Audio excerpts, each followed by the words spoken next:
Your Superior Self, episode 48.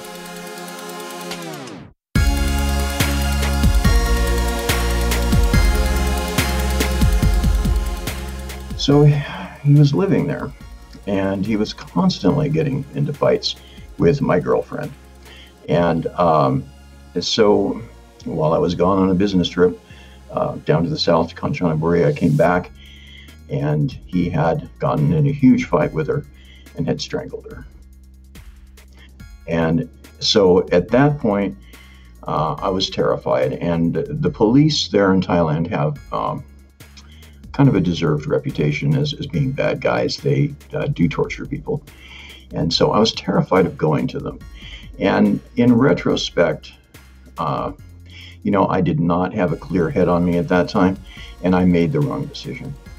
What is up, Superior Nation? Welcome to your favorite podcast, Your Superior Self. I am your host, Trey Downs, blue-collar worker turned into blue-collar entrepreneur. And I know you guys are on the edge of your seats after that intro. I know I am, and I'm excited to have for you on the show today T.M.Hoy, also known as Mark. He spent some time in a Thai prison, and now he has written a book called Lasting Happiness, and he shares his experiences inside of this book. And before I dive into the interview, which is pretty powerful, I wanted to go over a book that I'm recently reading. It is called Mastery by Robert Greene. He is the same author who wrote the 48 Laws of Power, and he's becoming one of my favorite authors. This book really speaks to me on so many different levels. I highly suggest that you guys go pick it up today. And the part that I'm reading today is very early on in the book, and it goes like this. The process of following your life's task all the way to mastery can essentially begin at any point in life. The hidden force within you is always there and ready to be engaged. The process of realizing your life's task comes in 3 stages. First, you must connect or reconnect with your inclinations, that sense of uniqueness. The first step then is always inward. You search the past for signs of that inner voice or force. You clear away the other voices that might confuse you, parents, and peers. You look for any underlying pattern, a core to your character that you must understand as deeply as possible. And I'm going to pause on step 1 because it is that important. You have to take a look inward and figure out who you are and what you want in this life. Look back on your life and see if there were signs that were trying to point you in a different direction. Is this your awakening right now? And what I mean by awakening, are you really becoming conscious to the possibilities that you want to achieve? And what I want to emphasize on when you take this inward look at yourself and bring your consciousness to your abilities to achieve anything in this world is that it doesn't matter how old you are when you have this awakening. You can be 70 years old. You could be 22 years old. It doesn't matter. I was 33 when I had this awakening, when the universe was like, Trey, you're not following any signs that I'm sending you. I'm going to interfere now, and I'm going to hand you this book. Literally, hand me this book called Resisting Happiness. And that is when I realized that there is this negative force every day that is just trying to win the day, that is trying to make you not go out and work out, that is trying to make you not read that book, that is influencing that inner voice that is telling you that you can't do something, that you're not smart enough, that you're not good looking enough, that you're not brave enough. And I had to awaken to this fact that that is not true, that I am capable of things that I never thought that I could do. And everyone has this power inside of them. You have to awaken to it. And once you awaken to that, you are at the starting line. You have to figure it out what you want to do next. If you want to get better at an instrument, if you want to get a better body, if you want to get better education, if you want to get a better job, that is the first step, is finding out what it is that you want to be, who you are, and owning that. And then the next step is to start putting in the work, start doing the processes that it's going to take to get to where you want to be. It doesn't happen overnight. You don't wake up an expert on the drums. You don't wake up with a higher paycheck. You don't wake up in a higher, in a better job. Don't fool yourself and think that this is going to happen overnight. This is going to take time. And during that time is when you're going to grow as a person, when you're going to grow into something that you weren't before. And that pursuit of who you are and knowing that you want to find out who you truly are will lead you to happiness. And to help us better understand happiness, today on the show I have T.M.Hoy, also known as Mark, author of Lasting Happiness, join us to discuss some of the questions like what is happiness, where does it come from, and how do you get it? And you should know the answers that he provides, he's had a long time to think on those. A lot of time, actually, because in 1995, Mark returned from an overnight business trip to his home in Thailand to find a panicked house guest and a dead person on the floor between them. He only had two choices. One, go immediately to the police and turn in his friend for murder, or two, help his friend cover it up and pray it was never discovered. Mark, well, he made the wrong choice. He spent 5 years in Thailand's most notorious prison with death and decay surrounding him, his own well-being in constant peril, and happiness an elusive emotion of the past, one he surely never experienced again. But he did. Mark's story will rock your inner core values, which is a good thing because we need to be reminded of what we believe in sometimes. And we can always learn from others' mistakes, and we can always apply their life lessons to our lives. And before the interview, I want to take a moment and show some gratitude. Thank you guys for listening to this episode. Thank you guys for downloading. If this is the first time you've listened to the podcast, make sure to leave a rating and review. And also hit the subscribe button. That way you can get each show each week. And also to all the nurses out there, you guys are doing phenomenal work. And I want to say thank you for all that you do.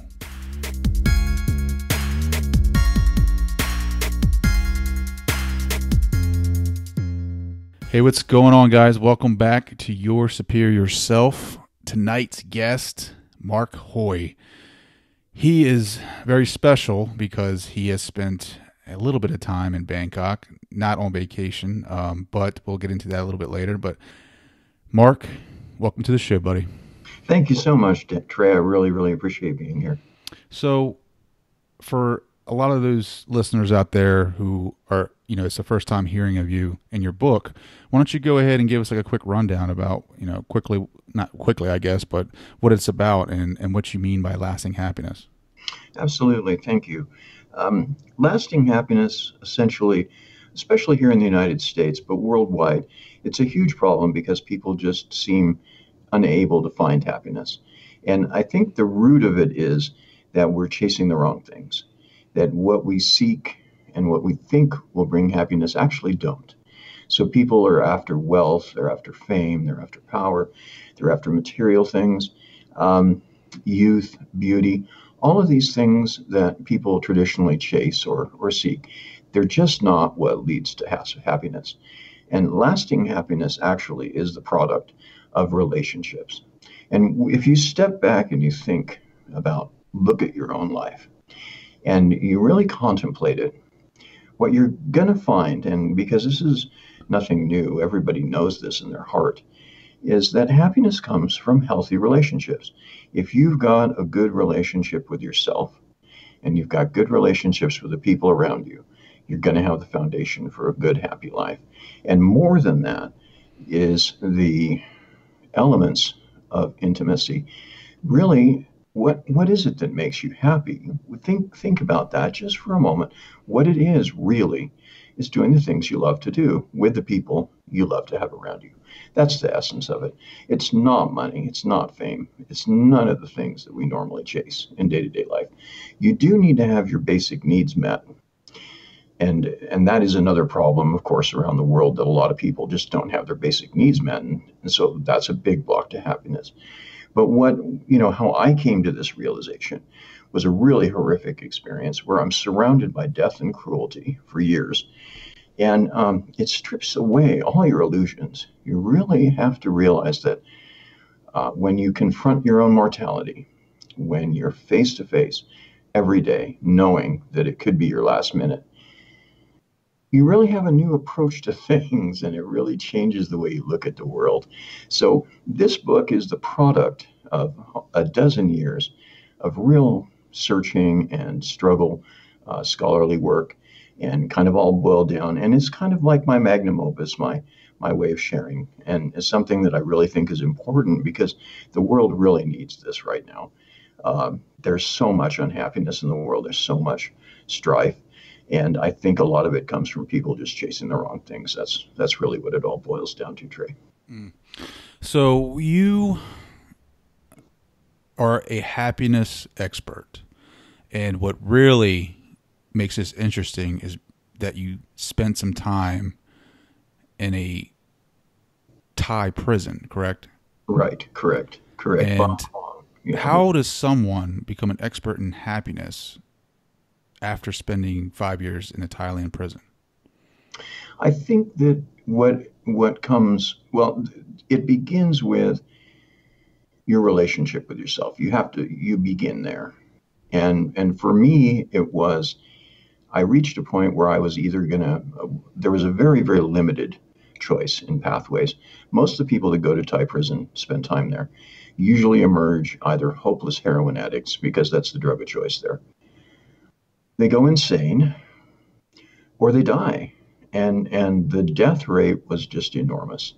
So if you don't go those routes, the other route is that you really confront who you are as a person.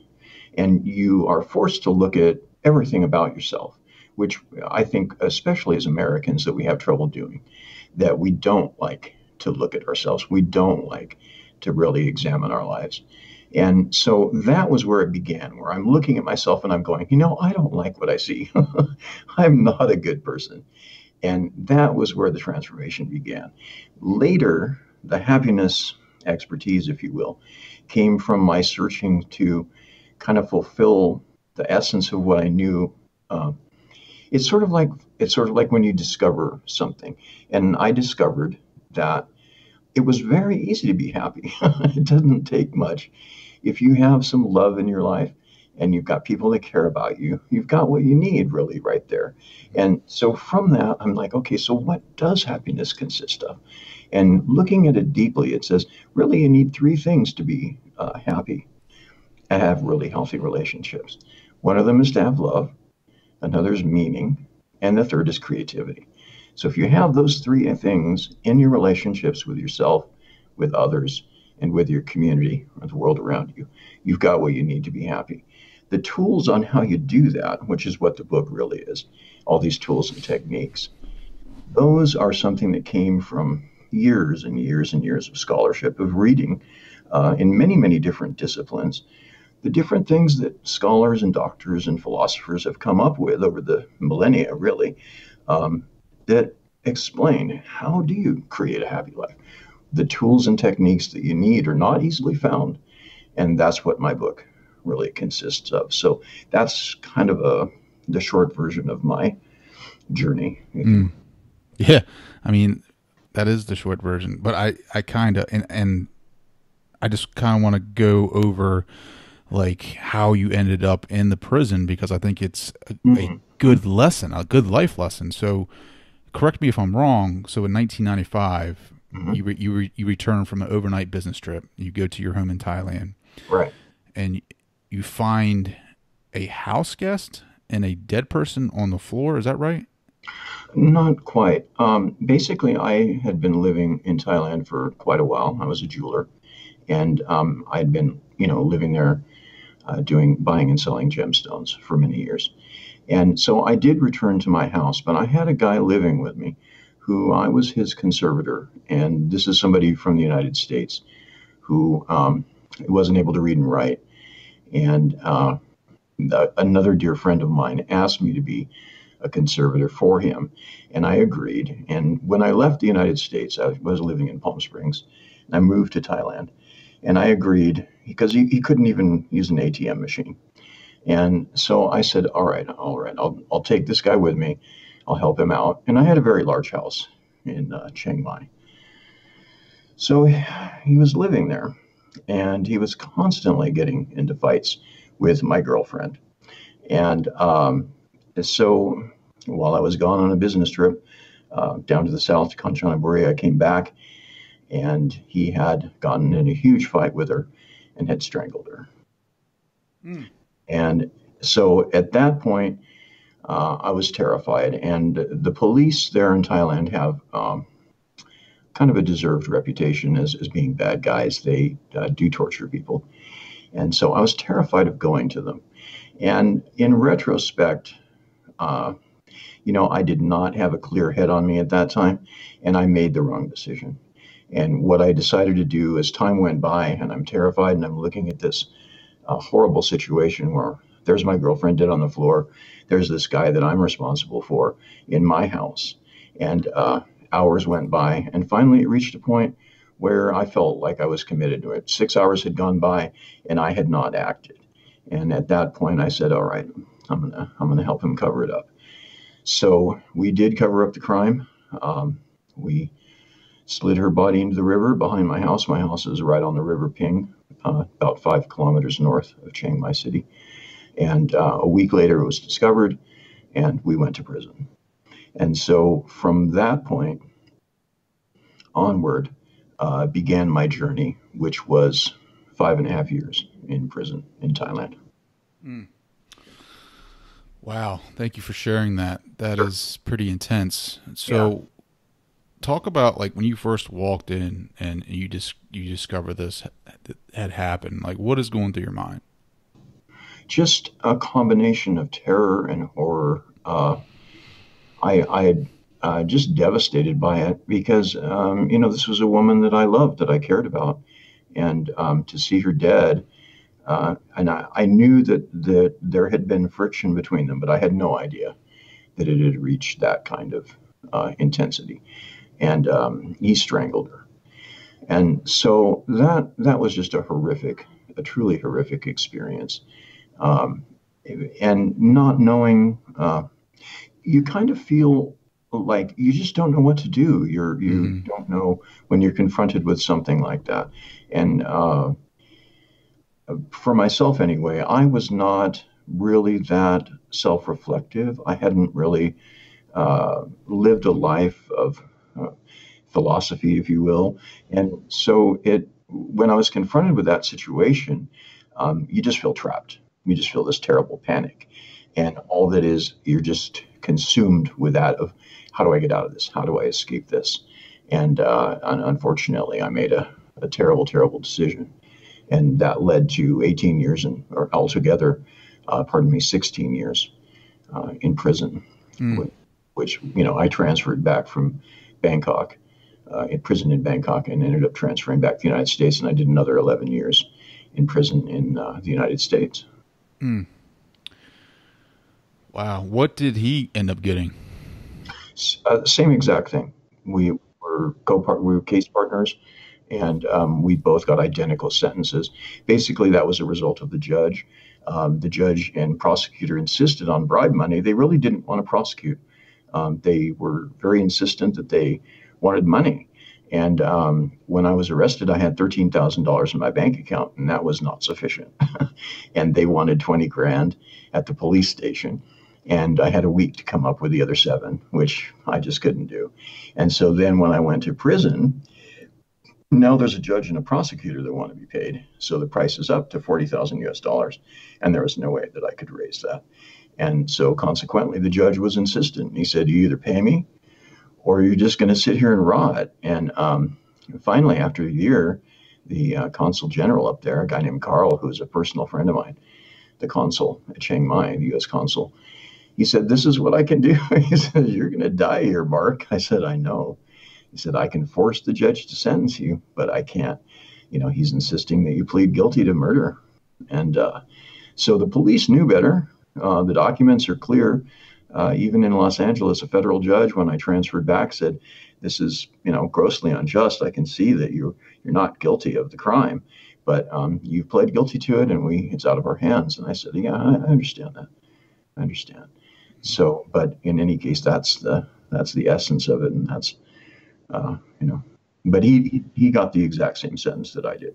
I can't even imagine that decision, like to be faced with that, to walk in and see the love of your life strangled there, and then a guy that was living with you, the culprit, the guilty of this action, and then the decisions morally put on you to do what you did, that's a weight that I can't even imagine. I just can't imagine being in that position. And it's just kind of like, what was that conversation like with him? There really wasn't that much conversation. It was mostly me looking at this mess and then going, "Oh my God." And I immediately reached for the whiskey and had a couple of stiff drinks, and that doesn't help. And that was where 6 hours are going by where I'm pacing back and forth, going, "Oh my God, what do I do?" And I know the local police. And actually, ironically, later it turned out they were perfect gentlemen, and it was an absolute shock the way they treated me. They were so polite and so sweet. They didn't steal a penny from my bank account or anything. I was shocked, really. They stripped the house bare, of course. It ended up looking like a shell when they were done. I had pictures of it sent to me later, but nonetheless, no, they were very polite with me. But at the time, I'm terrified, and I'm thinking I'm going to be racked up in some torture chamber, and so that was where, I ended up saying, well, I don't want to go there, can't go through that. And had I even had the slightest inkling of what actually happened, it would have been a very, very different situation. And I wouldn't be here talking to you right now. I certainly wouldn't have had the experiences that led to this book, that's for sure. Well, during that week of before they found the body, like how did you act? How did you go through everyday life? What were you feeling? Still horrified and not at all normal. Couldn't quite figure out what to do. Knew that this terrible event was life changing, and I knew that we were doomed. It was just a feeling of being doomed. And so I didn't leave Chiang Mai. I was contemplating it, but something, some people believe in fate or destiny, something like that. And there might be something to that. As I went through that week, it was just something that it was very abnormal. And I couldn't stay in the house. So I'm living in a guest house was in town, 5 kilometers away. Couldn't stand to be there at the house. And I knew that we were doomed. I knew that this was going to end badly. But I just could not see anything. I couldn't see a way forward. I could not see a way to in any way atone for what had happened or make it right. And when they did discover the body and they knew, it was very quick. They found us without too much trouble. We were not. It was not like we were desperate fugitives hiding out or anything like that. We're in a guest house right in downtown Chiang Mai. Now, was she from Thailand or was she from the States? Yeah, she was from Thailand. She was from Bangkok. And then I guess they just, figured it out and then they came and arrested you guys. So, and you said that they wanted money and $40,000 of US dollars. What came next? So you go to prison. What was your first day like?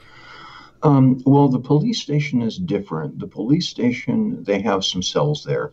And bribery is rampant in Thailand. So if you have money, you're able to get, pretty much anything you wanted. And they were very, very relaxed with me. The police knew who I was. I mean, I'm a local jeweler, and there was no, that's why they were frustrated, I think. They really believed that I had the money and I was just being a cheapskate. They really believed that. And so there I am going through this horror show emotionally. But in the police station, it's just these cells that are quite small. And you're just sitting there and you're on a bunk. And, we had restaurant food and it was, physically it was relaxed. And then after that week was over, we were transferred to Chiang Mai Remand Prison. And Chiang Mai Remand Prison, if you get a chance, you might want to look at the book I wrote about it. You'd find it fascinating. It's called Rotting in the Bangkok Hilton by Skyhorse Publishing and T.M.Hoy, of course. And it's a series of short stories about my experiences there. And I cover everything from the Chiang Mai prison on the way down to Bangkok.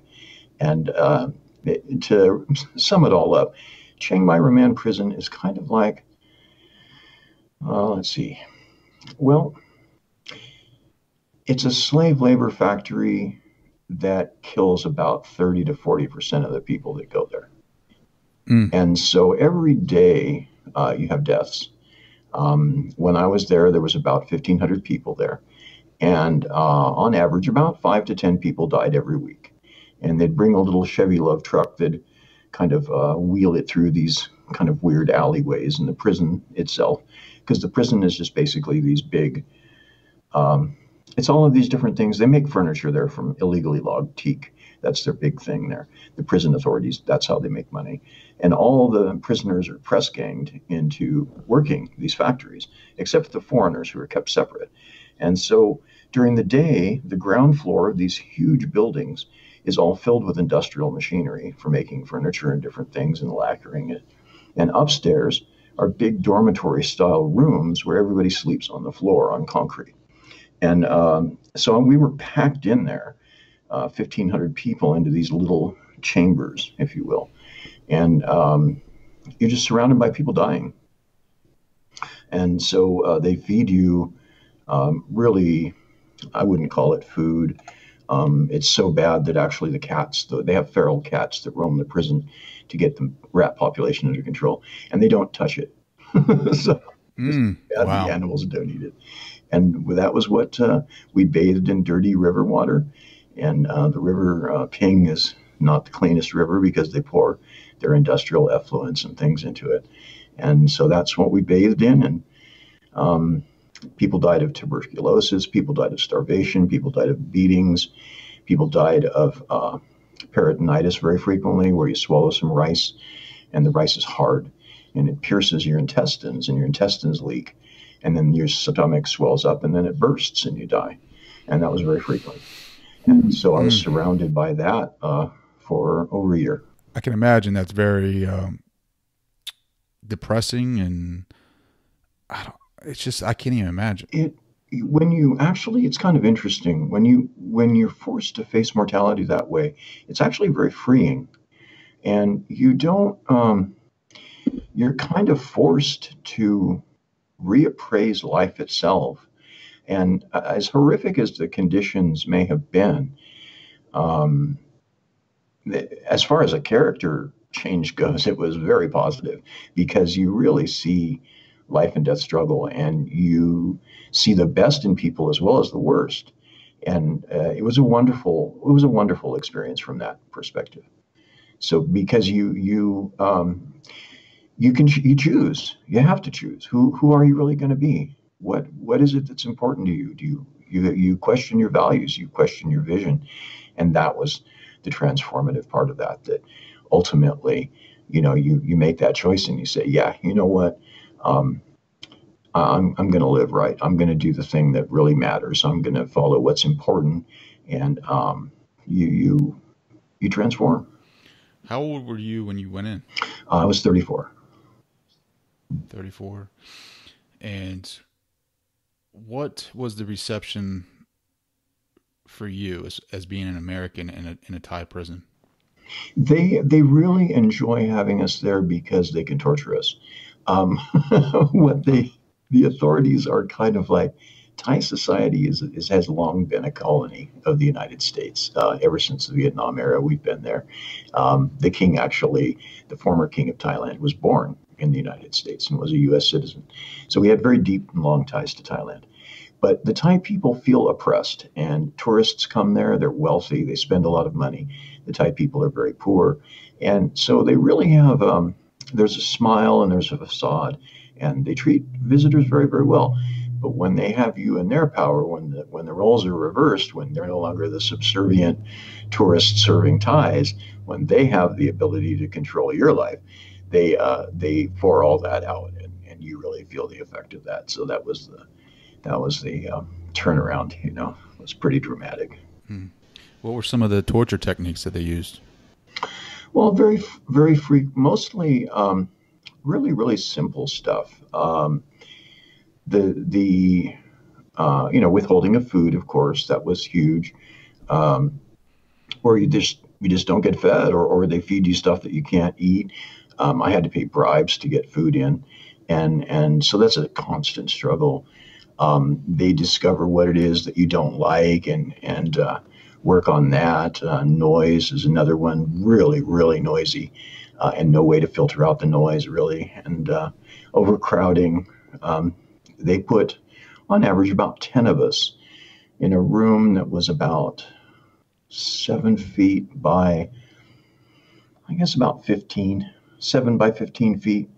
And and it's just concrete floor with a hole in the back for a toilet. And, there was on average about 10 of us that were in a room that size. It's like it's like a small bathroom, about the size of an American bathroom. How did the Yeah. prisoners react to you? Like, were they very territorial? Were they tribal? Was it kind of threatening? Did they accept you because you were in there with them? How did they react to you? Actually, in Chiang Mai, you have a very large proportion of hill tribe guys. And hill tribe people are just really sweet, friendly, gentle souls. What happens is that they're preyed upon by drug dealers who they buy the opium there up in the hills in the jungly region north of Chiang Mai. And in fact, that's where most of the opium from the Golden Triangle comes from. So they pay these hill tribe people who use opium as currency. So they don't think anything's wrong with this. And these drug dealers go up into the hills and they say, okay, take this backpack, deliver it to this address here in Chiang Mai. They've never seen a city. These guys have lived their whole lives in the jungle. They've never seen a car. They've never seen concrete. They've never seen a building.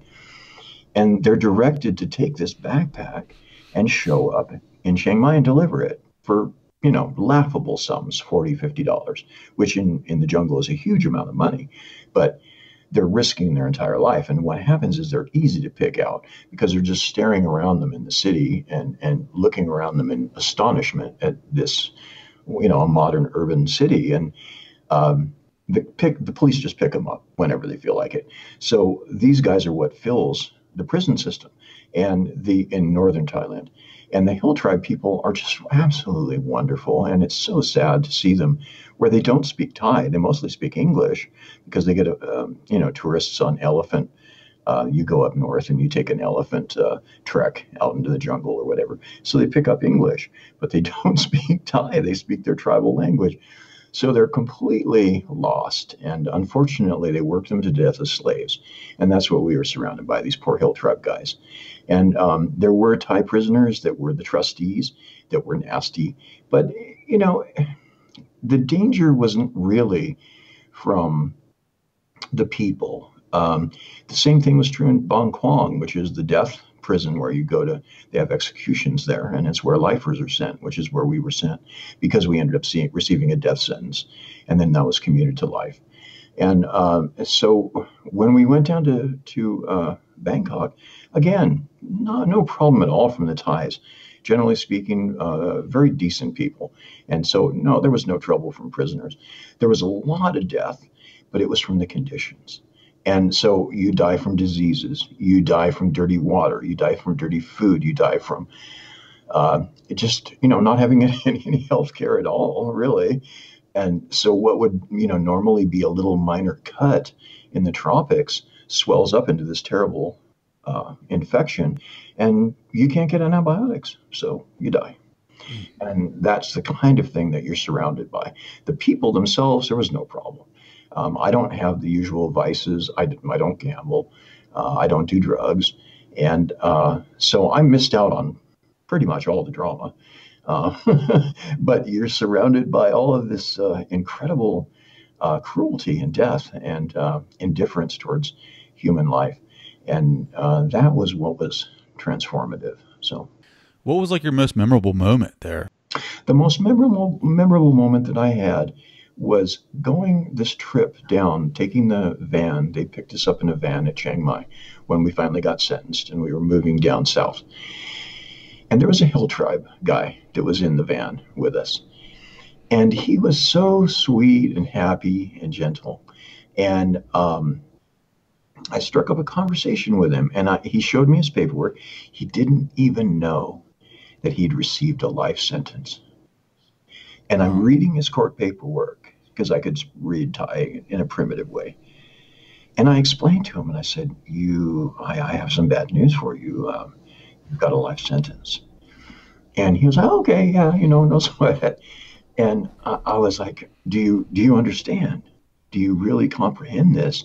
And he was like, yeah, I do. And don't worry about it. It's okay. He was more concerned for me.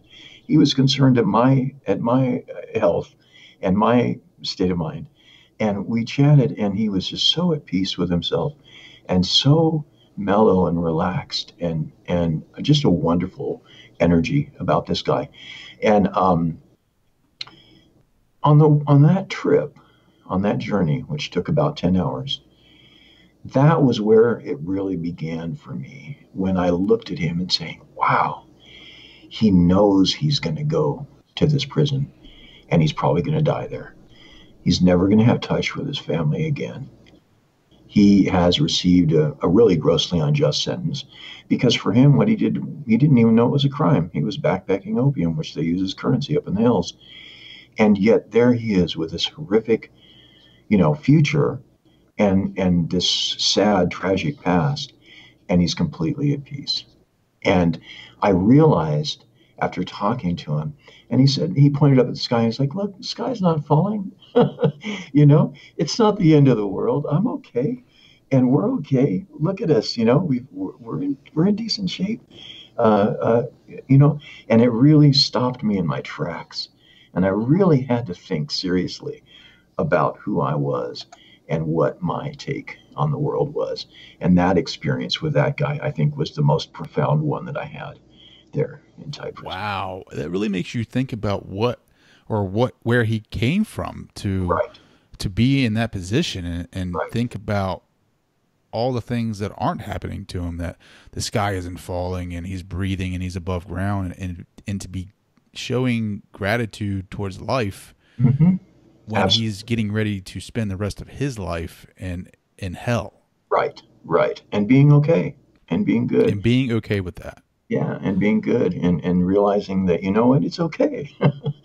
And that was a tremendous mental a shock, as well as a transformative event. Yeah. But where do you think that comes from? Because obviously, is that a culture thing? Because you look at America and you see that people aren't like that. They stress over the little things. Mhm.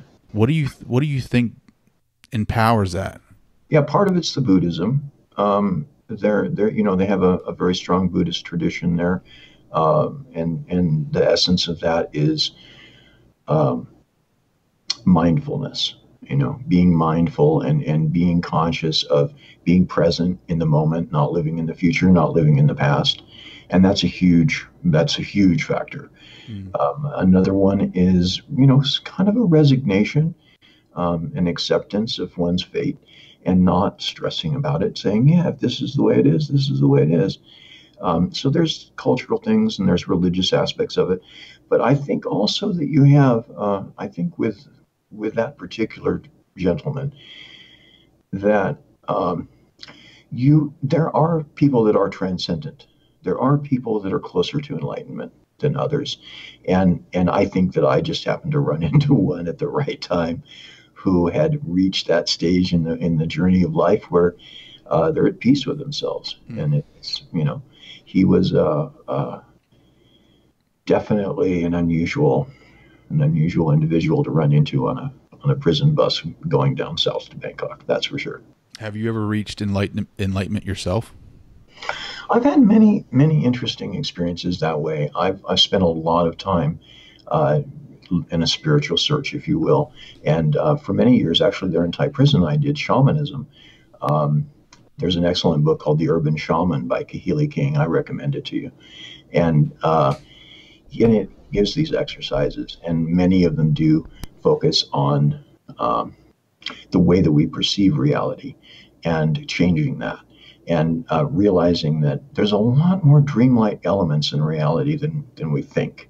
And So I have experienced, and I did meditate a lot. I did some transcendental meditation, and I've had some really, yeah, some really intense experiences spiritually, for sure. I don't know. I don't think enlightenment would be the right way to describe it, but certainly a realization, cosmic realizations, uh, they're there if you want to reach for them. And it boils down, in my opinion anyway, to reaching for something greater than the self. Hmm. You're reaching out for something that is, the eternal and the infinite, and a deeper contemplation of those things, even like contemplating beauty, for example. Um, if you do that in a mindful way, that it opens doors to that realm. And if you want to call it spiritual, you can.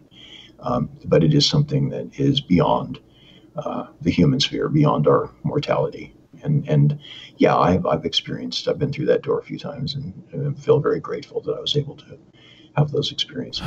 Yeah, I mean, you're grateful that you made it through the Bangkok prison system, right? I mean, that is a, you said that the mortality rate is like what, 40%? 30, 40%, yeah. 30, 40%. Yeah, if you don't And die, you go out crazy, So that's the sad. do you think that you didn't do either one of those because you're meant for something higher? I think that there is an element there. I think that what I produced here, this book, Lasting Happiness, I really believe that this could have a major impact if it reaches a wide enough audience. Um, it the Here's the thing, Trey. We know in our hearts what makes us happy. We know that already. And people recognize these things when you talk to them.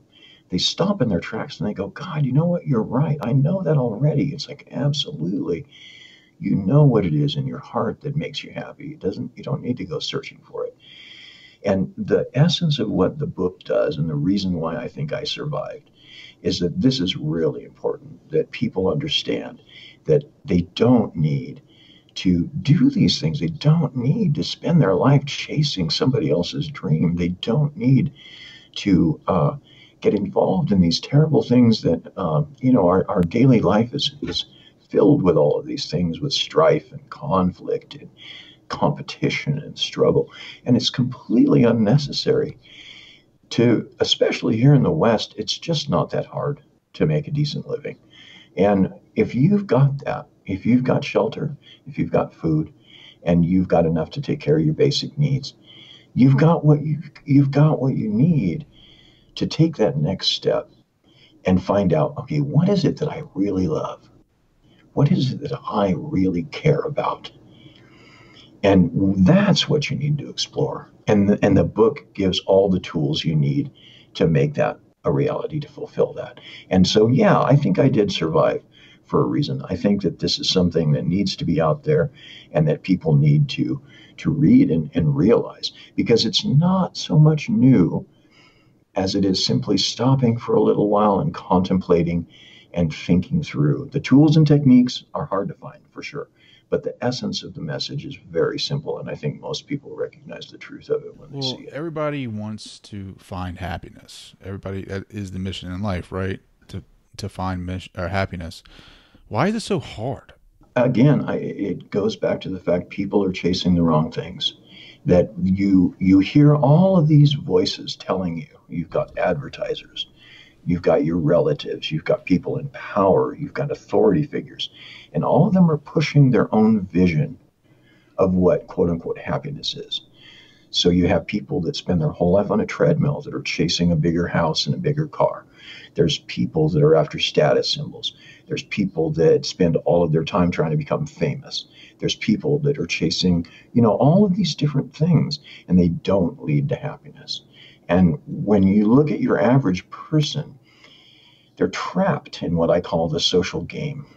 And there's a lot of different factors involved, and I won't get bogged down with it, but the essence of it is that you spend your life supporting something that you don't really necessarily want. And I think that that's why so many people are unhappy, that they're following this path that's been laid out for them without ever stopping and thinking, wait a minute, do I really want this?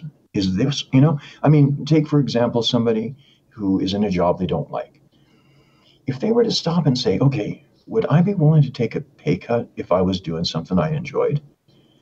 If they made that thought and that decision, it would transform their life. So maybe they don't want to be somebody in a factory grinding out widgets every day and working their butt off for that, number of hours. Maybe they'd be happy as a gardener. It might be a big pay cut, but their happiness would just skyrocket. And so that's the kind of contemplation that I think the average person never actually, they don't see the box they're in. They don't see the mental traps and cages that are erected around them enough to be able to free themselves and say, wow, what is it that I really need to be happy and transform their life to do it? Not particularly, it's not simple.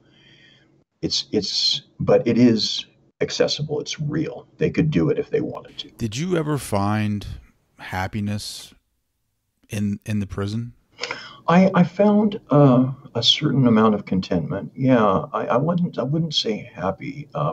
There was too much horror all around, even in the prison system in the United States, where they're much better about your physical care, but mentally it's actually worse.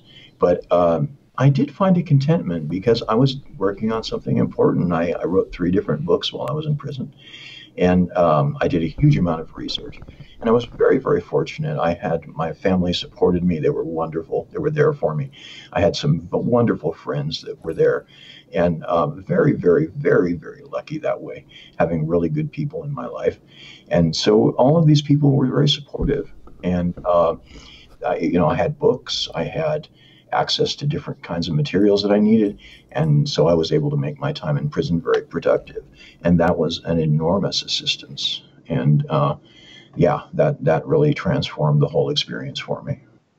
I had contentment, of a kind. Even though you were physically in a prison, I think that we all have our own. Like, we all have our own prisons, and it might not be like your example. It might be living in the suburbs in a big house with a car and a job that we don't like. But I think the important part is finding that content, finding that fulfillment. And like you were saying, some of the examples of trying to rectify where you're at in your life is maybe you need to take a job or a pay cut. Maybe you need to find that job, whatever fulfills you, whatever makes you happy, you have to pursue it. Now, I think it's so interesting about the story about the prisoner who had a life sentence, and he was just happy to be alive. And that is so powerful to me. And I think that we just lose that focus here in the States because our sense of entitlement. I think we think we're entitled to these things, and the cost of living is so high, and we're always trying to keep up with the Joneses, and we need to make sure that we send our kids to the best schools, and we buy the nicest clothes to feel acceptance. And that guy didn't need any of that. He just needed air. He just needed sun beating down on him. He just needed, like you said, living in the moment. And I wish I was better at that. I wish I was where my feet are at the moment. And it was so powerful just listening to your story and hearing that part of it. It's so interesting to me because you're in the worst case scenario, and to be able to say, well, I'm still here is so powerful to me. I'm glad that moved you. And I Trey, you get exposed to a lot of different people. You've chosen a very interesting subject to explore. And that's what those experiences do, is they strip away everything. They force you to really look at the fundamentals. And I think that what you would find if you did that with your own situation is just to look really hard about what it is that you are passionate about and that you love. And you're already doing that. You're creating this podcast, which is wonderful. You're helping a lot of people. You're helping transform lives. And I'm sure that that's a core part of who you are and what's important to you. But if you really look at your overall existence and maybe strip away some of the stuff that doesn't really, help out, that isn't leading in that fulfillment of those passions, that letting those things drop away, I think, and focusing more on what really matters, what is really important. And for many, many people, I'd say for the majority of people, it's family and friends, and of course, something that's an interest, a real passion in life. And that is where you're going to find a really fulfilling existence, is sharing that thing you're passionate about and focusing on that. And that is what is missing from most people's lives. Excuse me. That's what's missing from most people's lives, I think, is that they're not focused on what they're passionate about. They're focused on the material things, and those don't bring happiness. Now, when people say I don't know what I'm passionate about, like, what's your answer to them? How do they find what they are passionate about? Well, there's the quick and dirty way, which is where you face your own mortality, and there's different ways to do that. I give one example in my book about how the Japanese do it, where they had a kind of a ritual that they followed. It came from the feudal period in Japan, the 16th centuries, where if you were going to commit suicide, you were forced to commit what they called seppuku, which the daimyo would tell the samurai, "You've dishonored yourself, or you've dishonored me," and commit suicide. And they'd have an hour to prepare themselves. And in that period, they'd reflect on their life. And you can do that. It's not that difficult an exercise. It's very emotionally intense. But you say, you know what, I'm gonna die, and everybody is gonna die, actually, but just not in the next hour. And so you could do that exercise, and as I said, I do lay it out in the book. But something that maybe is a little bit more accessible to the average person, that doesn't require this intense emotional, experience, would just be to go to where people are ill and dying, maybe volunteer at a hospital, maybe volunteer at an elderly care facility for a couple of days. Anybody can go to a chaplain or go to there's different people that provide visiting services to these places, and say, you know what, I'd appreciate it if I could have the opportunity just to visit for a little while, and maybe visit somebody who's lonely in an elderly care home, or maybe go to a hospital and visit somebody who's terminally ill or very ill. And that experience is going to be enough, I think, to jog you and force you to realize just how short life is. And that experience is going to transform and get you in touch with what's really important, because you're dealing with people who are at the end of life. And you're dealing with people who have that wisdom, who say to you, yeah, this is what I regret. This is what I did not do. This is what I did not achieve. And you'll have that opportunity to say to yourself, wow, that's right. This is what matters. And so emotionally, it's not easy, but the process is actually very simple.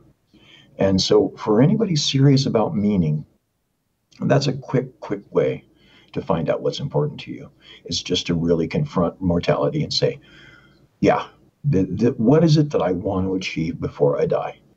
What do I want my life to be and represent? And those value questions and those vision questions are what going to lead you, are what going to lead you to a meaningful life. What do you want your legacy to be? What do you want people to remember you by? Like, are you trying to make a atonement for what happened? Or is this your way of changing the way that mankind thinks? It's a combination of those things. I really feel that this is something that I'm kind of a way of giving back, certainly. I'm very desperately concerned about the state of our planet. I think anybody who's conscious in any way can't help but be sympathetic to the social justice and environmental justice movements, and I'm very, very concerned about that. The ecosystem of the planet, they're collapsing, and climate change is making it worse. And so we're kind of reaching the end stages of industrial capitalism. We've done tremendous damage to the planet. And so my hope is that I'm able to contribute something to try and change that. And if people were willing to rein in the corporations a little bit, to demand decent behavior from them, and in their own personal life, to shift from materialism to a more relationship-focused, if you will, life, where you're focused on parties, and you're focused on gardens, and you're focused on libraries, and you're focused around loving the people around you. That, to me, it's a richer life. but it's also much easier on the planet. And so that's what I'm hoping my legacy will be, that I was able to contribute in some way to that transformative process. And I'm hoping that that's something that, and I'm working very hard towards that. There's a lot of really wonderful people already working doing that. I cite their work in my book. Naomi Klein is one, a brilliant woman who's written many books on that subject with climate change. Paul Hawken, written some wonderful books, an environmental activist for many years. He's created a foundational organization that unifies all of these different organizations fighting for social and environmental justice. Just some wonderful people out there doing that, and I'm trying my best to join in and try and make a difference while there's still time. Mark, I could talk to you literally all night. Thank you, Trey. It was wonderful. I really appreciate the opportunity to talk with you. Sure. So let everybody know how they can connect with you. Okay, absolutely. Well, there's several ways. Of course, the book is available at all major retailers. You can get it on Amazon, Barnes & Noble, Kobo, iTunes, available all those places. You can connect with me personally through my website, lastinghappiness.net. The name of the book itself is Lasting Happiness, Secrets of the Heart, Mind, and Spirit Revealed by T.M.Hoy. And I would absolutely love to hear from you. Just visit the website, and there's comment sections on every different page. Leave a comment, and I guarantee you I'll get back. Well, Mark, as you know, at the end of the show, I like to have you, the guest, kind of talk me up a little bit, give me a little inspiration, a little pep talk. And my scenario for you is, let's say, because this show is all about being your superior self.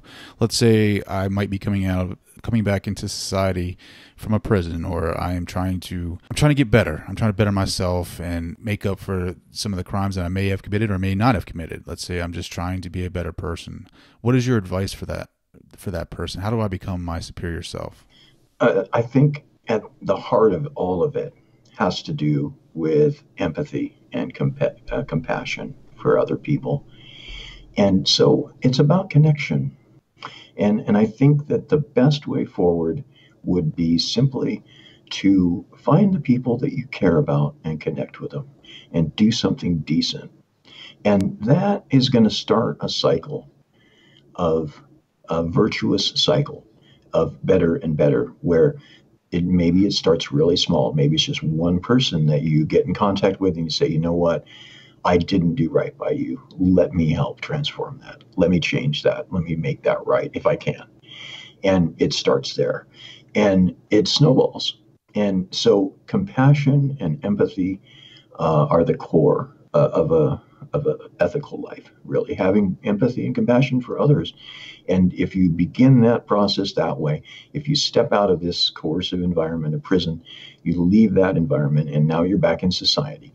And if you come in from a perspective of humility and gratitude and wanting to connect with other people in a positive way, that would be my advice. I would say that's the way forward, that you're going to have a really, really good relationship with others based on that.